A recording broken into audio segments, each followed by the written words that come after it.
When Paul Walker walked into a small neighborhood coffee shop wearing worn work clothes and scuffed boots, the bitter owner took one look at him and made a snap judgment that would haunt him forever. What seemed like just another day of protecting his struggling business from people he deemed unworthy turned into the moment that exposed his own character and changed everything he thought he knew about success, kindness, and the true meaning of community. Before we dive into this remarkable story, let us know where you're watching from, and if you enjoy these real-life tales of unexpected encounters, make sure to subscribe because we have another incredible story coming tomorrow that you won't want to miss. The morning started like any other Tuesday at Cornerstone Coffee, a small family-owned cafe tucked between a laundromat and a struggling bookstore on the quiet side of Los Angeles. The place had seen better days. The leather on the booth seats was cracked and patched with duct tape in places. The espresso machine made concerning noises that owner Marcus Chen had learned to ignore because he couldn't afford to replace it. The paint on the walls had faded from a warm cream to a dingy beige, and no matter how many air fresheners Marcus bought, he couldn't quite mask the smell of old coffee grounds and desperation that seemed to cling to everything. Marcus had inherited Cornerstone Coffee from his uncle 3 years ago, and in that time, he'd watched it slowly die. What had once been a thriving community hub where neighbors gathered, students studied, and friendships formed had become a liability he couldn't escape. Rent kept climbing. Customers kept leaving for the Starbucks that opened 2 blocks away, and Marcus kept sinking deeper into debt, bitterness, and a growing resentment toward anyone who walked through his door without looking like they could afford to spend at least $20. He stood behind the counter that morning, watching the handful of customers scattered throughout the shop with suspicious eyes. There was Mrs. Kapoor, an elderly woman who came in every Tuesday and nursed a single small coffee for 3 hours while she read library books. Marcus had calculated that she cost him money in heating and electricity, but his uncle had always given her free refills, and Marcus didn't have the heart to stop. At a corner table sat Derek, a college student who bought 1 coffee at opening time and stayed until closing, taking up valuable space with his textbooks and laptop. And near the window was Sandra, a single mother who Marcus knew was counting change in her pocket right now, trying to figure out if she could afford to get her daughter the chocolate muffin the little girl was staring at with hungry eyes. These were the people Marcus resented most, not because they were bad people, but because they reminded him of his own failure. They represented everything his uncle had valued: community over profit, kindness over commerce, people over business, and look where that had gotten him, dead at 58 from a stress-induced heart attack, leaving Marcus with a failing business and a mortgage that would take 30 years to pay off. Marcus wiped down the counter with aggressive strokes, his jaw clenched as he calculated for the 100th time how much money he was losing every single day. The bell above the door chimed, and he looked up with an expression that had become his default: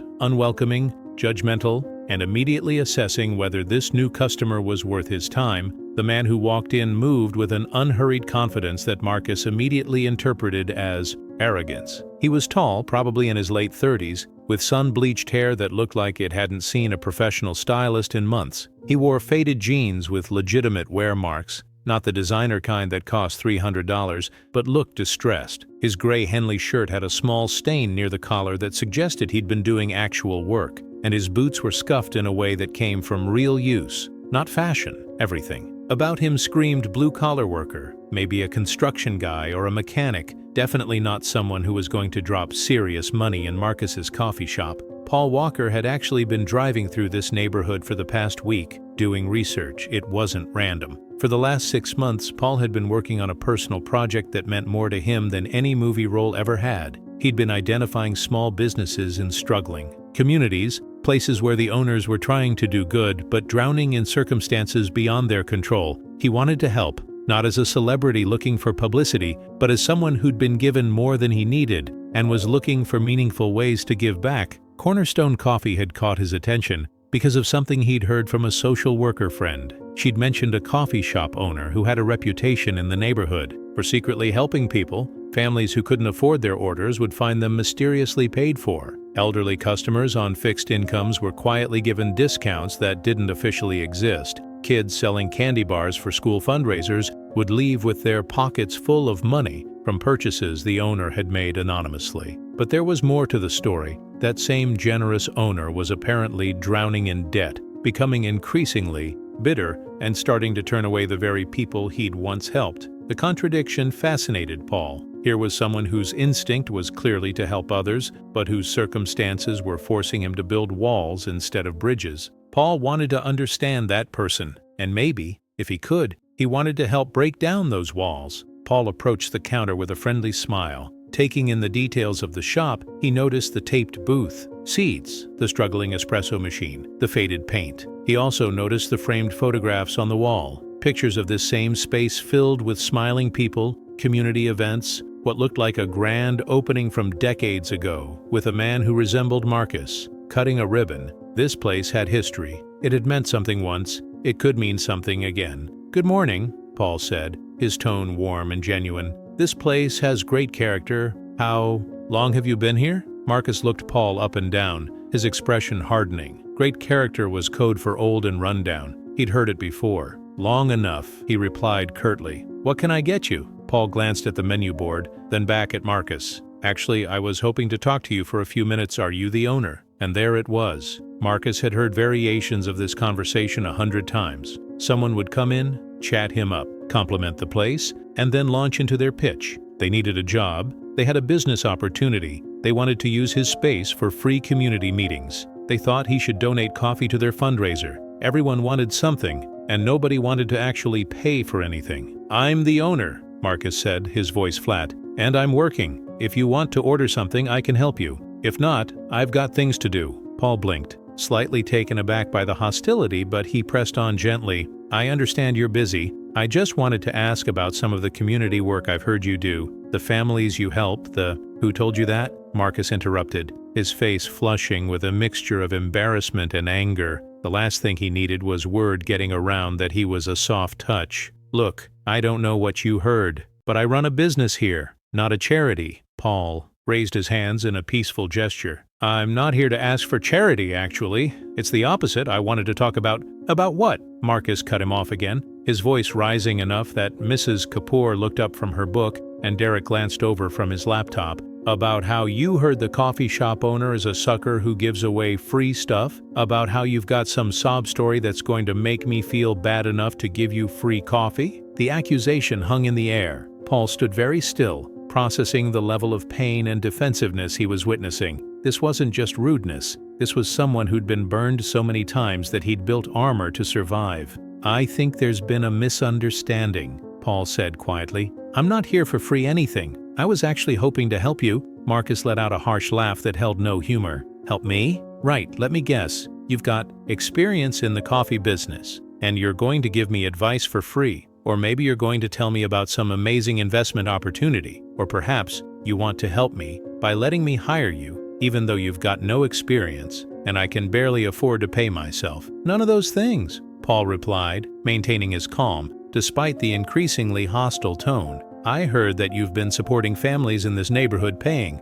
for orders when people can't afford them, helping kids with fundraisers, taking care of elderly customers. I wanted to acknowledge that and see if..." "See if what?" Marcus snapped. "See if you can guilt me into doing it for you too? Look at yourself, man." He gestured at Paul's casual clothing with barely concealed contempt. "You walk in here dressed like you just rolled off a construction site, asking personal questions about my business, talking about helping people. If you really wanted to help, you'd order something and pay for it. But you're not going to do that, are you? Because people like you never do. You think you can come in here, waste my time with some story, and walk out with free coffee and maybe a sandwich." The words landed like physical blows. Sandra, the single mother, looked horrified. Derek had closed his laptop and was watching with wide eyes. Mrs. Kapoor had set down her book, her face creased with concern and disappointment. Paul took a slow breath. "People like me?" he asked softly. "What exactly do you think you know about me based on how I'm dressed?"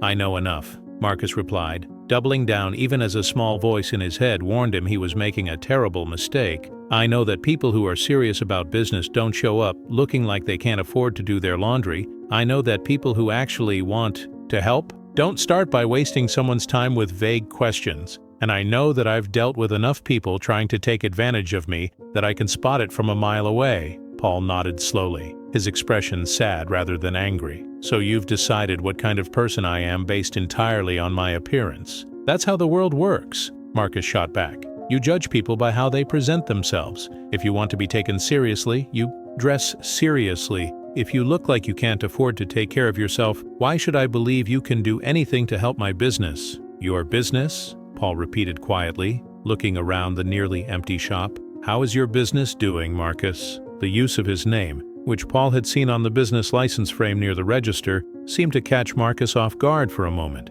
but he recovered quickly. "That's none of your concern." "You're right," Paul agreed. "It's not. Just like it's none of your concern why I'm dressed this way or what I can or can't afford. But you made it your concern. You made judgments. You decided I wasn't worth your respect or your time based on nothing but how I look." Marcus felt the truth of those words, and it made him even angrier. "I don't have time for philosophy lessons from some random guy off the street. Are you going to order something or not?" Paul looked at him for a long moment, and Marcus saw something in his eyes that made him deeply uncomfortable. It wasn't anger or indignation, it was disappointment. It was the look of someone who had expected better and was realizing they'd been wrong to hope. "No?" Paul said finally. "I don't think I'll order anything today." "Figures," Marcus muttered, loud enough for everyone to hear. "Exactly what I thought." Paul turned to leave, then paused and looked back. "Can I ask you something, Marcus? Those families you've been helping, the ones you pay for when they can't afford their orders, do you check what they're wearing first? Do you make sure they look deserving before you decide to be kind?" The question hit Marcus like a punch to the gut. "That's different," he said, but his voice had lost some of its conviction. "Is it?" Paul asked gently. "Or is it only different because you decided it was? Mrs. Kapoor over there, nursing her one small coffee for hours. Do you resent her? Derek, taking up space all day over a single purchase? Does he bother you? Sandra, counting change to see if she can afford a muffin for her daughter. Does she annoy you?" Marcus's face had gone pale. "How do you—" "Because I've been watching," Paul said simply. "I've been watching this place for a week. I've seen you quietly pay for Sandra's orders when she comes up short. I've seen you give Mrs. Kapoor free refills even though it costs you money. I've seen you buy 3 boxes of candy bars from kids doing school fundraisers. I've seen the person you are when you think nobody's paying attention, and that person is good, Marcus. That person has a generous heart." Tears were starting to form in Marcus's eyes, but he blinked them back angrily. "You don't know anything about me." "I know that you're scared," Paul said, his voice gentle but firm. "I know that you're drowning in debt and responsibility. I know that you inherited this place from someone who meant the world to you, probably that man in the pictures on the wall, and you're terrified that you're going to lose it and dishonor his memory. I know that helping people comes naturally to you, but you're starting to resent them because every act of kindness feels like it's pushing you closer to bankruptcy. And I know that you've started to judge people by their appearance because it's easier to push them away than to risk being hurt or taken advantage of again." Marcus stared at Paul, his carefully constructed defenses crumbling. "Who are you?" he whispered. Paul smiled sadly. "I'm someone who almost walked away just now. I'm someone you judged completely wrong, and I'm someone who came here specifically to help you, because I believe in what you've been trying to do." Before Marcus could respond, Sandra stood up from her table, her daughter's hand clasped in hers. "Mr. Chen," she said, her voice shaking slightly, "I need to say something." Marcus looked at her, confusion and dread mixing on his face. "Sandra, you don't have to." "Yes, I do," she interrupted gently. She walked closer to the counter, her daughter staying close to her side. "For the last 4 months, you've been paying for my coffee every single Tuesday. You think I didn't notice, but I did. Every time I came up short, you'd wave it off and say there was a promotion or a discount. There were no promotions, Mr. Chen. That was you. That was your money." Marcus opened his mouth to protest, but no words came out. Mrs. Kapoor stood up next, her elderly frame moving slowly but with determination. "And for 2 years, you've been giving me free refills. Your uncle used to do it, and you kept the tradition alive. Even though I know you can't afford it, you think I don't see you calculating costs in your head every time you pour? I see it. I see you choosing kindness over profit every single time." Derek closed his laptop and approached the counter.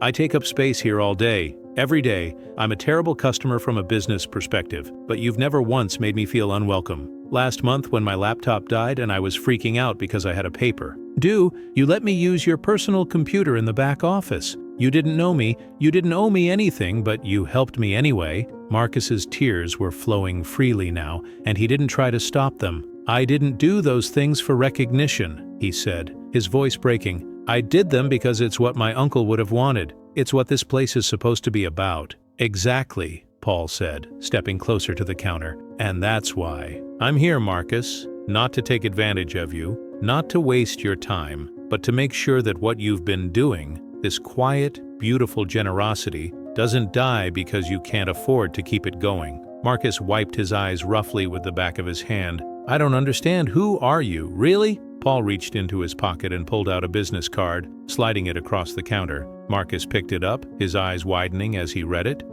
Paul Walker, he read aloud. Oh my God, you're Paul Walker, the actor. I'm a person, Paul corrected gently, who happens to act in movies. But more importantly, I'm someone who's been given more success and resources than I ever expected. And I've been looking for ways to use those resources to support people who are making a real difference in their communities. Marcus looked from the card to Paul's face and back again, his mind reeling. You came here to help me? But I was so rude to you. I judged you. I basically accused you of trying to scam me. You did, Paul agreed, but there was no anger in his voice. And you know what? I understand why. You've been hurt, you've been taken advantage of, you've been put in an impossible position where your generosity is literally costing you everything. Of course you've built up defenses. Of course you've started to see threats where there might be help. That's not weakness, Marcus. That's survival. But I was wrong, Marcus said, his voice thick with shame. Everything I said about you, everything I assumed, all of it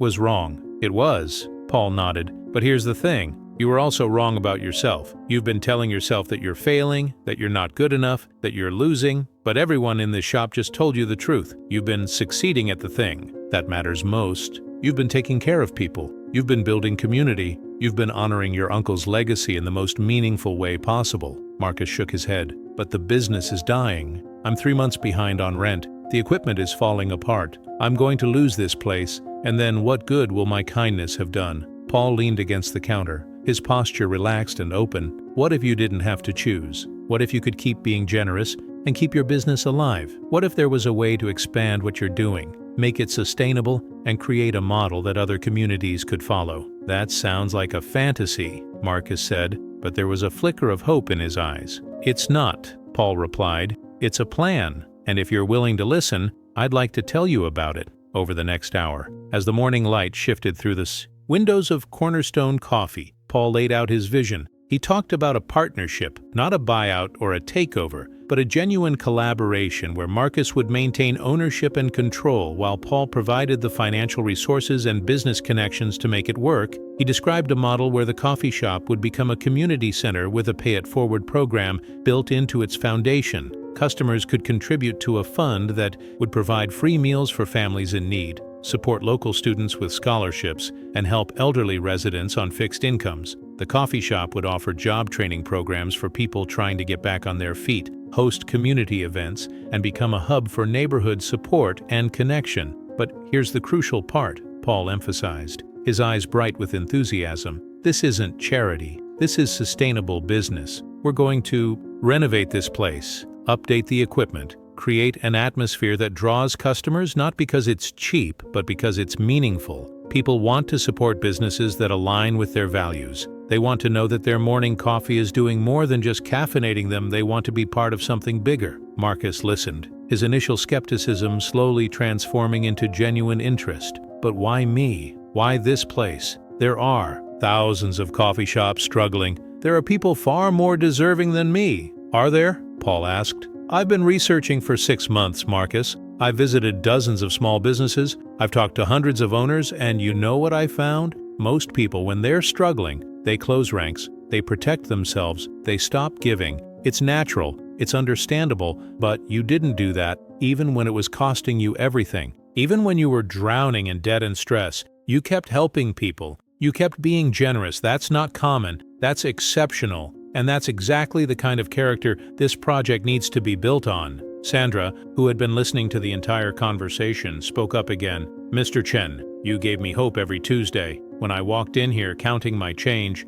feeling like a failure because I couldn't afford to treat my daughter, you made me feel valued. You made me feel like I mattered. That's worth more than you know. Mrs. Kapoor nodded in agreement. This place has been my refuge for 2 years. When my husband died and I felt completely alone, I could come here and feel part of a community. You created that, Marcus? Your uncle started it, but you kept it alive? Derek added his voice to the chorus. I'm going to graduate next month because of this place. Because you gave me a space to study when I couldn't afford to heat my apartment, because you never made me feel like I was taking advantage. You have no idea how many students I've told about this place, about how it's different, about how the owner actually cares about people. Marcus looked around at these people, really looked at them. Perhaps for the first time in months, he'd been so focused on what they were costing him that he'd forgotten what they meant to him and what he apparently meant to them. I don't know what to say, he admitted. Say yes, Paul encouraged. Say yes to keeping this legacy alive. Say yes to expanding it.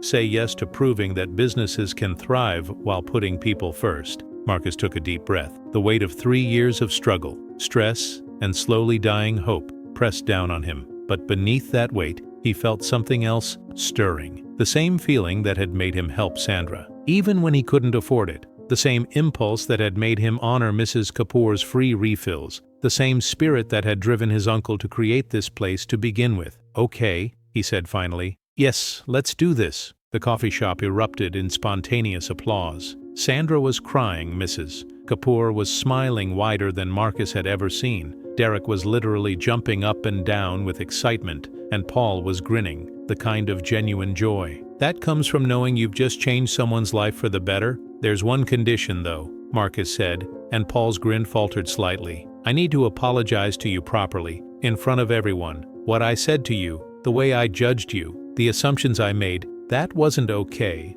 That's not the person I want to be. That's not the person my uncle raised me to be. Paul shook his head. Marcus, you don't have to. Yes, I do, Marcus insisted. He came out from behind the counter and stood directly in front of Paul. I looked at you and saw nothing but your clothes. I made a complete assessment of your character, your intentions, your worth as a person, based on appearance. I was cruel. I was dismissive, and I was completely, utterly wrong. I'm sorry, I'm genuinely sorry. Paul clasped Marcus's shoulder. I forgive you, and I understand, but I want you to remember this feeling, okay? Remember what it felt like to realize you'd misjudged someone so completely, because that's going to be important as we move forward with this project. What do you mean? Marcus asked. I mean that there are going to be a lot of people who walk through that door who don't look like your idea of a successful customer. There are going to be people in worn clothes, people who are struggling, people who society has written off, and every single one of them is going to be a test of whether you've really learned this lesson. Because the whole point of what we're building here is that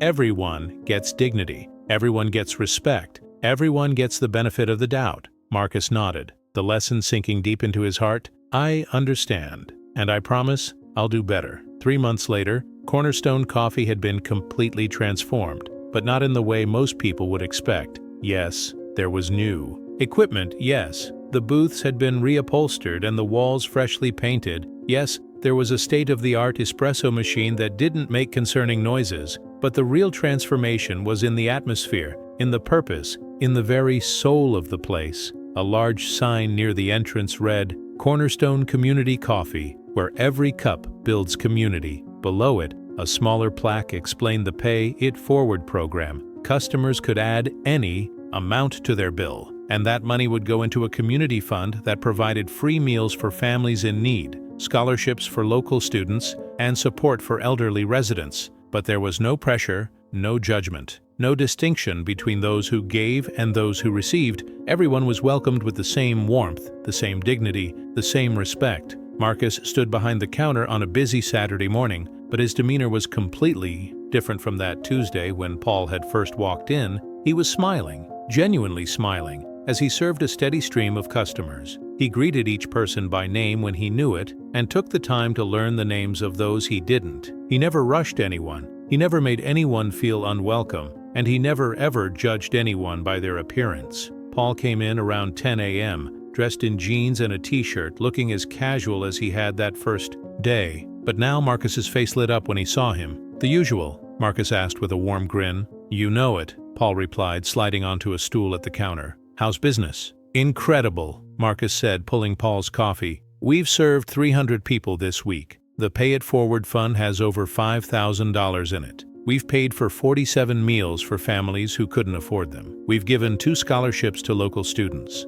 And Mrs. Kapoor brought in 3 of her friends because she told them this was the best coffee shop in Los Angeles. Paul laughed. That's amazing. But how are you doing, Marcus? Really? Marcus paused, considering the question seriously. I'm happy, he said finally. For the first time in 3 years, I'm actually happy. I wake up excited to come to work. I go to bed feeling like I've done something meaningful. The stress of possibly losing this place is gone, but more importantly, the bitterness is gone. The resentment is gone. I remember why I wanted to do this in the first place. Your uncle would be proud, Paul said softly. Marcus's eyes misted over. I think he would be. And you know what's weird? I think he orchestrated all of this somehow. I think he sent you here that day to teach me the lesson I needed to learn. Which lesson was that? Paul asked, though he suspected he knew. That kindness recognizes kindness, Marcus said. That generosity attracts generosity. That when you treat people with dignity and respect, regardless of how they look or what they can afford,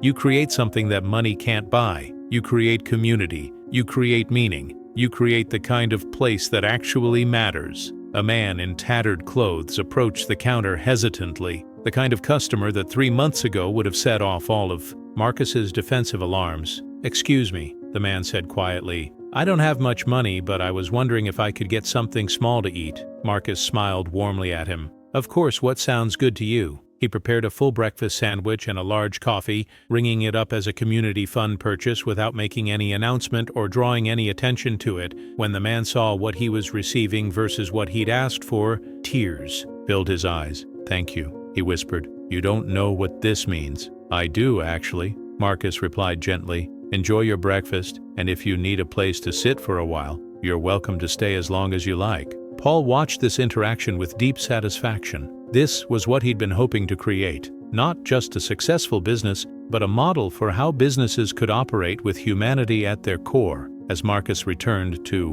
where Paul was sitting, Paul raised his coffee cup in a small toast. You're getting good at this. I had a good teacher, Marcus replied. You showed me that the person I was becoming wasn't the person I wanted to be. You held up a mirror and made me see what fear and bitterness were doing to me. You did the work, though, Paul countered. I just gave you the opportunity. You chose to change. You chose to remember your uncle's values. You chose to believe that kindness and business success could coexist. As the morning wore on, more and more customers filled Cornerstone Community Coffee. Students with laptops, elderly couples sharing a pastry, young families with children, business people grabbing coffee before work, and scattered among them, people who clearly didn't have much but who were treated with exactly the same warmth and welcome as everyone else. Derek came in around noon, now a college graduate working his first job. He'd made a significant contribution to the community fund that morning, and had told Marcus it was his way of paying forward all the help he'd received. Sandra had brought not just her daughter, but her mother and sister, all of them regulars now who treated Cornerstone as their second home. Mrs. Kapoor had organized a book club that met every Thursday afternoon, bringing in a dozen new customers who had become loyal supporters. Word had spread throughout the neighborhood and beyond. Local news had done a feature on the coffee shop's unique business model. Business schools were reaching out to Marcus to study what they were doing. Other entrepreneurs were asking Paul about partnering to create similar community-centered businesses in their own neighborhoods. What had started as one bitter man's struggling coffee shop had become a blueprint for how businesses could thrive while prioritizing people over profit. But for Marcus, the true measure of success wasn't in the numbers or the recognition. It was in moments like right now, watching his coffee shop full of people from all walks of life, all treated with equal dignity, all part of a community that his uncle had dreamed of and that Marcus had almost destroyed through his own fear and judgment. Paul finished his coffee and prepared to leave. As he stood, Marcus came around the counter and pulled him into a hug. Thank you, Marcus said simply, for not giving up on me even when I didn't deserve your help. You always deserved it, Paul replied. You just needed to be reminded of who you really were. As Paul walked toward the door, a teenager working his first shift called out nervously, Mr. Walker, could I ask you something? Paul turned back with a patient smile. Of course. How did you know this would work? How did you know that being kind and running a successful business could happen at the same time? Paul glanced at Marcus, then back at the young man. Because kindness always works. It might not make you rich, Though, in this case, it actually has been quite profitable, but it always makes you and everyone around you better. It creates ripples that spread far beyond what you can see, and it reminds us that we're all connected, that we all matter, and that how we treat each other is the only legacy that really counts. He pulled open the door, then paused and looked back one more time at Cornerstone Community Coffee, at Marcus beaming behind the counter, at the diverse mix of humanity filling every seat, at the sign on the wall that read, "Everyone welcome, everyone valued, everyone home." This, Paul thought, is what success really looks like. Not the movies, or the fame, or the money. This, helping someone remember their own goodness, watching that goodness multiply and spread, creating a space where dignity is universal and kindness is the currency that matters most. As he walked to his car, Paul felt grateful for that Tuesday morning 3 months ago when he'd walked into a coffee shop wearing work clothes and gotten judged by his appearance, because that painful interaction had become the catalyst for something beautiful. It had taught Marcus an unforgettable lesson. It had transformed a struggling business into a thriving community center, and it had reminded Paul himself that the most important work he would ever do had nothing to do with Hollywood and everything to do with seeing people, really seeing them, and helping them see themselves. Back inside Cornerstone Community Coffee, Marcus served customer after customer, each one a reminder that his uncle's dream was alive and growing, and every time someone walked through that door, regardless of how they were dressed or what they could afford, Marcus greeted them with the warmth and respect they deserved, because he'd learned the hardest way possible that you never know who's walking through your door or what they might mean to your life until you give them the dignity of being truly seen,